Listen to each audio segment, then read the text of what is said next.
Assalamualaikum and hi everyone, my name is Nur Fahimah binti Wagiran and today I would like to present to you about the vector calculus and electricity. Let's begin. First, we will discuss coordinate system. A coordinate system is a method used to define the locations of a point in space. The most common system is the Cartesian coordinate system, which represents a point using three axes x, y, and z. This system is suitable for rectangular or linear geometries. Next is the cylindrical coordinate system, represented by rho, phi, and z. This system is useful for objects with cylindrical shape such as pipes, cables, and long conductors. The third system is spherical coordinate system, represented by r, theta, and phi. It is commonly used for spherical objects such as analyzing electric field produced by point charges. After understanding coordinate system, we use differential element to describe small changes in space. So, differential length, area, and volume are important because electromagnetic quantities can vary from one point to another.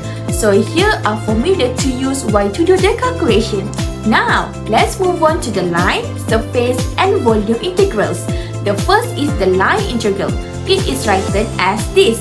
A line integral measures the tangential potential of a vector field along a curve or path. In electromagnetic, it is used to calculate quantities such as work done by an electric field along a conductor. Next is the surface integral, also called the flux integral. It is written as this.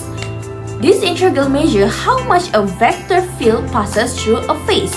It is widely used to calculate electric flux and magnetic flux through a surface. Lastly, we have the volume integral. It is written as this. A volume integral sums a scalar quantity throughout an entire volume. Next is the vector calculus, which explains how vector field change in space. The main operator used in vector calculus is del operator, represented by the symbol nabla. To sum up this part, I conclude that the first operation is the gradient of a scalar field, shows the directions and rate of maximum increase of that quantity. The second operation is divergence, measure how much a vector field spread outward from a point. The third operation is curl, which describes the rotational behavior of a vector field. Another important concept is the Laplacian, which represents the divergence of the gradient of a scalar field. These concepts are essential in electromagnetic because they help us to understand how electric and magnetic field behave. These are some formula for us calculate gradient, divergence, curl, or even Laplacian. Let's do exercise. This question asks to find gradient at point 1, 2, and 3 and the directional derivative of gradient in the direction towards point 3, 4, 4. So first, we need to use formula gradient, which is this one, and do the partial derivative of the given equation. After that, substitute the point into the equation that we have got from the above calculation. Then here we get the answer, which is for gradient at point 1, 2, and 3. Next, to find the direction derivative of the gradient, we need to find the unit vector first by using the different point where the new point need to minus with the oldest point. So after get the direction vector, use the answer to find the magnitude. Substitute the value in the unit vector. Now, last step is substitute the gradient point that we calculate at first question and multiply with the unit vector by using the dot product, and finally we get the final answer. Now, I will explain about Coulomb's law. Coulomb's law defined as the force F between the 2-point charge Q1 and Q2 are along the line joining them.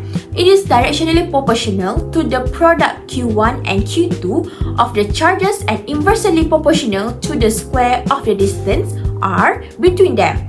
While electric field intensity represented as E is the force per unit charge when placed in the electric field. So, E is equal to the force F divided by charge Q. These are some important formula of line, surface, and volume in electrostatic.